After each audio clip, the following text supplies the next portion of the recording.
Hello friends, मैं नील कपूर आज आपके लिए एक एंटरप्रेन्योर को लेके आया हूं और आज के इस वीडियो का मेन डिस्कशन होगा अराउंड एंटरप्रेन्योरशिप एंड वो क्या चीजें हैं जो आपको एक एंटरप्रेन्योरियल माइंडसेट की तरफ ले जाएंगी जिनसे आप एक अच्छे एंटरप्रेन्योर बन सके। मैं आपको इंट्रोड्यूस करना चाहूंगा टेलीनॉर के एक्स सर्कल बिजनेस हेड और इस समय वैदिक ऊर्जा के फाउंडर और entrepreneur mister Krishna Kumar Nagaich. Welcome to the program Nagaich साहब, कैसे हैं आप? I am good, thank you very much Neel. आपने बहुत ही अच्छा क्वेश्चन किया माइंडसेट के बारे में कि आप कोई नया बिजनेस करना चाह रहे हैं तो आपके पास क्या माइंडसेट होना चाहिए। बहुत बड़ा सब्जेक्ट है, लेकिन मैं केवल 2-3 पॉइंट्स पे ही बात करूंगा और बहुत डिटेल्स बात करूंगा। मुझे ऐसा लगता है कि एक तो माइंडसेट जो आपका होना चाहिए उसमें सबसे पहली जगह है कन्विक्शन।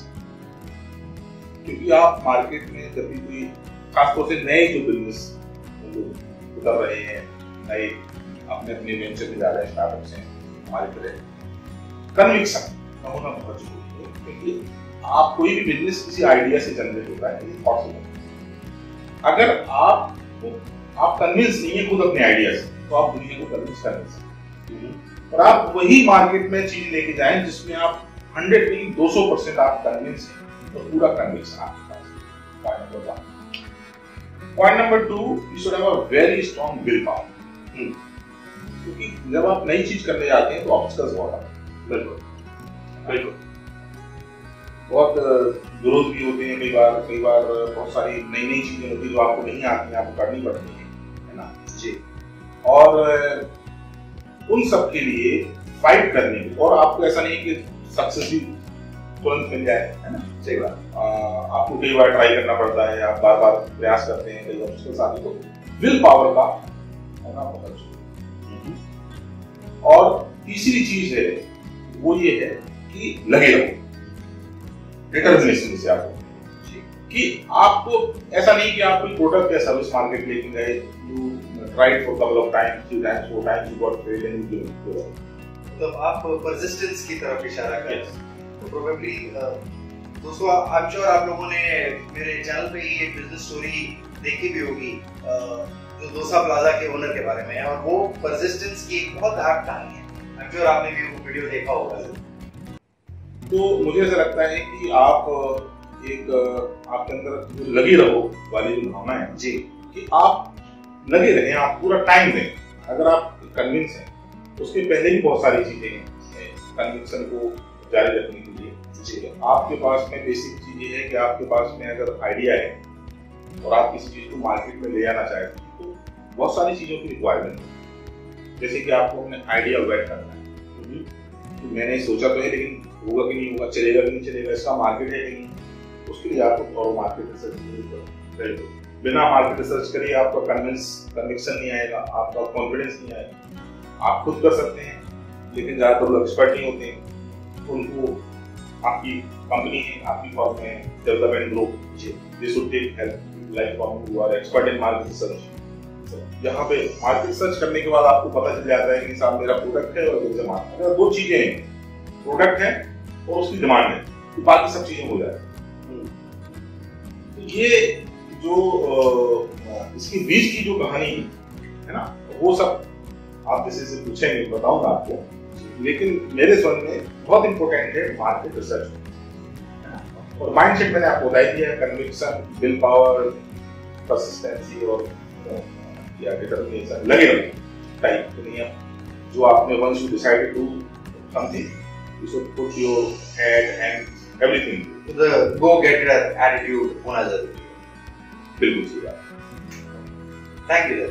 एक चीज जो आजकल बहुत ज्यादा इंपॉर्टेंट लगती है और ये एक वर्ड है, बहुत कॉमन टर्मिनोलॉजी सा हो गया है, इनोवेशन। इसके बारे में आपकी क्या thoughts for an entrepreneur specially? देखिए, इनोवेशन बहुत अच्छी चीज है, सभी को इनोवेटिव होना चाहिए। बिल्कुल। लेकिन इनोवेशन स्ट्रेटजी है। इनोवेशन केवल थॉट्स नहीं है कि आपका एक आइडिया आया, नया आइडिया है, नया आइडिया तो हमारे पास सुबह से लेकर शाम तक आता है। बिल्कुल सही कह रहे हैं। सबसे ज्यादा तो चाय के ठेले पे आते हैं जी। सिगरेट और पान पीते हुए तो आइडिया कुछ कमी ही नहीं है, और अगर सामने अगर दारू के पैक रखे हैं तो तुम्हें पता है फिर तो ऐसे आइडिया आएंगे कि कुछ कहने ही नहीं आपको। तो आइडियाज का कुछ प्रॉब्लम नहीं है। इनोवेशन अपने आप में एक पूरा step by step innovation strategy है, एक अलग पूरा सब्जेक्ट है। उसके लिए आपको कई सेशन करने पड़ेंगे, तब मैं शायद कुछ बता पाऊंगा, है ना। लेकिन उसके अपने स्टेप्स जो कि आपका आइडिया जनरेशन से चालू होता है, तो वो मार्केट रिसर्च उसमें आपको करनी है कि मेरा जो आइडिया है वो कितना उसमें कितनी दम है। अच्छा, जो आइडिया है आपका वो उसके लिए आपको मार्केट रिसर्च करनी पड़ेगी। आप खुद करें, आप जाएं company like development grow and आप हेल्प हमारा ये आइडिया है, रिसर्च करें। वो रिसर्च से आइडिया कि नहीं, हाँ वो इसलिए जरूरी है कि मैं ये रिलेवेंट है, फिजिबल है कि नहीं है इस प्रोडक्ट, उसको मेरे आइडिया को प्रोडक्ट या सर्विसेज का रूप देने के लिए फिजिबिलिटी है कि नहीं है, दैट्स नंबर 1। डूएबल है कि नहीं है। Number 2 there is a market. तो डूएबिलिटी एंड मार्केट, ये दो चीजें होना जरूरी है। नंबर 2 फिर आपका नेक्स्ट स्टेप चालू होता है जहां पे आप प्रोटोटाइप बिल्डअप करते हैं और फिर आप एक्सपेरिमेंट करते हैं। अब यहाँ पे भी एक बहुत महत्वपूर्ण चीज मैं आपको बताना चाह रहा हूँ, जो कि आपको लोग कंसल्टेंसी करके बताते हैं आपके चैनल के माध्यम से। एक्सपेरिमेंटेशन बहुत महत्वपूर्ण, लेकिन एक्सपेरिमेंट जब आप कर रहे हैं तो आपकी cost should be as low as possible. क्यों? तो इसलिए क्योंकि आप नंबर ऑफ टाइम एक्सपेरिमेंट कर सकते हैं। आपने पहली बार में सारा पैसा लगा दिया और वो 10 दिन 15 दिन के बाद आपको लगा कि सारी तो चली रहा है, कुछ प्रॉब्लम है, तो आप दोबारा, और ये प्रॉब्लम आती है स्टार्टअप, ये इनोवेशन में प्रॉब्लम है कि लोग अपना किसी ने कोशिश कर शोरूम खोल रहे हैं तो पूरा महंगी सी उन्होंने किराए की जगह ले ली, ये कर लिया, फिर उसके बाद नहीं चला, फिर बंद हो गया। You see restaurants, eating points, and there are so many showrooms opening and closing every day. तो आप जो भी एक्सपेरिमेंट कर रहे हैं, अगर कुछ नया इनोवेट कर रहे हैं, तो उसकी कॉस्ट इतनी रखें कि आप नंबर ऑफ टाइम फेलियर्स को अफोर्ड कर सकें। फेल होना बहुत जरूरी है। जितनी बार आप फेल होंगे उतनी बार आपका प्रोडक्ट गंदा होगा, आपकी स्ट्रैटेजी बैठ होगी। तीसरी चीज ये है कि जो इनोवेशन में अगर आप इसमें बिजनेस में जा रहे हैं कि आप अपनी कैपेबिलिटी को चेक करें। एक बहुत बड़ा फेलियर का रीजन इंडिया में बता रहा हूं मैं आपको कि यहाँ पे लोग आइडिया का मैन्युफैक्चरिंग खुद करना चाहते हैं, सेल्स भी खुद करना चाहते हैं, मार्केटिंग भी खुद करना चाहते हैं, फाइनेंस भी खुद करना चाहते हैं, एचआर भी खुद करना चाहते हैं, टेक्निकल साइड खुद देखना चाहते हैं, डिजिटल मार्केटिंग भी खुद ही करना चाहते हैं टू सेव द मनी, और एचआर सब कुछ वो करना चाहते हैं। तो होता ये है कि फिर तो उसके लिए आपको पार्टनरशिप बिल्डअप करना पड़ता है कि आपकी expert let's say develop and grow आपका ऑर्गेनाइजेशन या और भी ऑर्गेनाइजेशन, तो अगर आपकी एक्सपर्टीज नहीं है तो आप अपने को वहां तक लिमिटेड रखते हैं। तो मैं मैन्युफैक्चरिंग करूंगा, मार्केटिंग में आके आपको डेवलप एंड ग्रो कैसे करना है, क्या कैपेबिलिटी बिल्डिंग के लिए जो हम ऑफर करते हैं, राइट, तो वो बहुत जरूरी है। नहीं तो होगा क्या कि वो आप 2 पैसे बचाने के चक्कर में at the end of the day you will spend 10 पैसे, you loss become 5 times. That's the problem. Thank you. इसमें मैं एक उदाहरण देना चाहूंगा, आपकी ही कंपनी वेदिक हो जाएगा। इसमें क्योंकि this is quite a unique concept जिस पे आप अभी अपनी सर्विसेज और प्रोडक्ट्स भी ऑफर कर रहे हैं पब्लिक को। Can you throw some light on that? How did you zero in on that type of an innovation? See, Vedic Puja is it's a spirituality startup, right? और spirituality के field में professional services देने वाले लोग बहुत कम ना हो रहा था। और मुझे हमारा आइडिया यह है कि आज की डेट में जो भी स्पिरिचुअलिटी में जैसे प्रोडक्ट्स की बात करें, जो सर्विसेज की बात करें, तो ऑथेंटिक लोग होना बहुत जरूरी है। दूसरा, एकदम प्योर प्रोडक्ट्स होना बहुत जरूरी है, otherwise they will give you negative impact and which is happening right now. तो बहुत बड़ा मार्केट है और ये बहुत बड़ा केयर है। आप घर के अंदर देखिए, आपकी अगरबत्ती चारकोल वाली है, आपका कपूर केमिकल वाला है, आप माथे पे टीका लगाते हैं, लगाया हुआ है जी। आप जो टीका लगाते हैं वो खा सकते हैं? नहीं। क्यों? क्योंकि उसमें पता नहीं कौन से केमिकल्स हैं। केमिकल्स जो आप खा नहीं सकते हैं, जब आप केमिकल लगाने से फायदा क्या है? आप गेटिंग पॉइंट, राइट? तो वो कहीं ना कहीं नेगेटिवली इम्पैक्ट कर रहे हैं, चाहे वो रोली हो, चाहे वो सिंदूर हो, चाहे वो कपूर हो, चाहे वो हवन सामग्री हो, चाहे वो धूप हो। अगर वो केमिकल उसमें है, आपके घर में नेगेटिव एनर्जी आएगी। This is what is happening.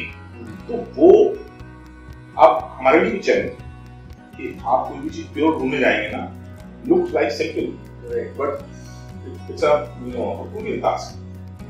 तो एक प्रोडक्ट है, सर्विसेज की लोगों की जरूरत है, स्पिरिचुअलिटी कोसेंट की बहुत जरूरत है to handle issues like anxiety, depression, emotional disbalance, mental relationships, all those kind of things which can not. And आजकल लोग कंसल्टेंसी लेने जाते हैं, ये तमाम तरह की इश्यूज हैं, दवाई खा रहे हैं। अभी देखिए आप स्ट्रेस, बॉलीवुड में कितने लोग हैं, पैसा भी है, नाम भी है, सुसाइड कर रहे हैं, ये तमाम तरह की चीजें हैं। तो money is not everything. You need to understand this. Even you have the money, but if you want pleasure in life, that's how we are. Wonderful, sir. Thank you. It's really great knowing about Vedic ऊर्जा और especially जो ये products और services हैं जो आप market में इस समय offer कर रहे हैं. So I think people can just reach out to you through whatever modes are available in terms of you have a website, you have a mobile number, और क्या contact पे?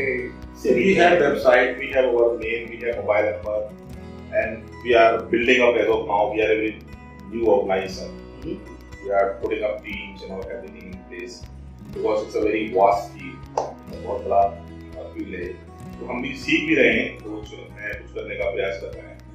So in times to come, you will see more visibility about where the future. I'm sure this is again in sync with जो आपने अभी entrepreneurs के लिए भी कहा. Keep learning and growing, developing. Whatever you are doing, I'm sure उसमें कहीं ना कहीं कोई failure भी होता है, तो that is what you are also doing right now.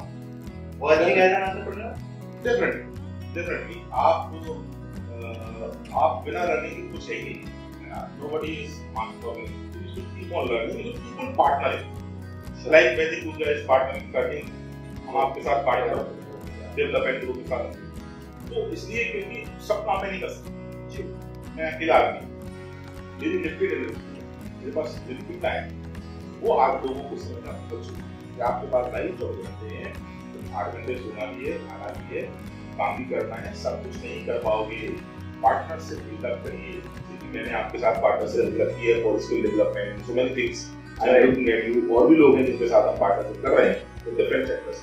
तो ये बहुत जरूरी है पार्टनरशिप डेवलप करना, ताकि आप अपने आप को जो आपका कोर फील्ड है ना, एक्सपर्टीज, उसमें टाइम दें, और ताकि वहां पे आप पूरी इफेक्टिवनेस और एफिशिएंसी के साथ काम कर पाएं। Thank you. The last question I would have for you. What are those top 3 pointers which you would like to give? जो हमारे एंटरप्रेन्योर भाई हैं और ये वीडियोस देख रहे हैं, जो एंटरप्रेन्योर बनना चाहते हैं, वो कौन सी 3 ऐसी चीजें हैं जो उन्हें करनी चाहिए ताकि वो अपने एंटरप्रेन्योरियल वेंचर में सक्सेसफुल हो सके? देखो नी, हम लोगों ने जो बेसिक्स है ना, मैं हमेशा लाइफ में बेसिक्स पे ही चला हूं। तो किसी भी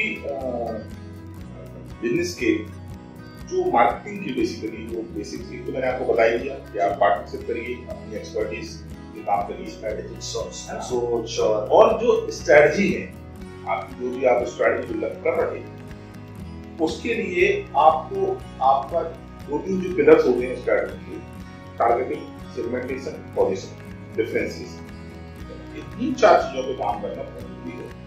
आपको ये पता होना चाहिए कि मेरा जो प्रोडक्ट, एक बार आपने डिसाइड कर लिया कि मेरा टारगेट सेगमेंट कौन सा है। आप मर्सिडीज कार का शोरूम, ठीक है ना, जोगड़ जुप्पी वाले रूरल में नहीं खोल सकते, ठीक है ना। आपकी पैकेजिंग या आपकी सेल्स या आपका डिस्ट्रीब्यूशन या आपका डिजिटल मार्केटिंग या आपका जो भी स्ट्रेटजी आप कम्युनिकेशन, जो भी स्ट्रेटजी डेवलप कर रहे हैं, वो आपके टारगेट सेगमेंट जो आप कर रहे हैं, जो आपका टारगेट सेगमेंट है, उसके हिसाब से और आपकी पोजीशन के हिसाब से, ये 2 का मैच होना बहुत जरूरी है। And I C huge gap क्योंकि लोगों की एक्सपर्टीज नहीं है, तो लोग प्रोडक्ट कुछ और है लेकिन उसकी पैकेजिंग किसी और तरीके से कर रहे हैं, कम्युनिकेशन कहीं और कर रहे हैं, जी वो फिर उसका रिजल्ट या जो इन्वेस्टमेंट कर रहे हैं आता एक और एक गहरा नहीं बना पा रहे हैं। जी थैंक यू केके जी, आपने बहुत अच्छी जानकारियां दी और उम्मीद करता हूं कि हमारे सारे व्यूअर्स को भी इनसे काफी हद तक फायदा मिलेगा। Thank you Neel, thank you very much.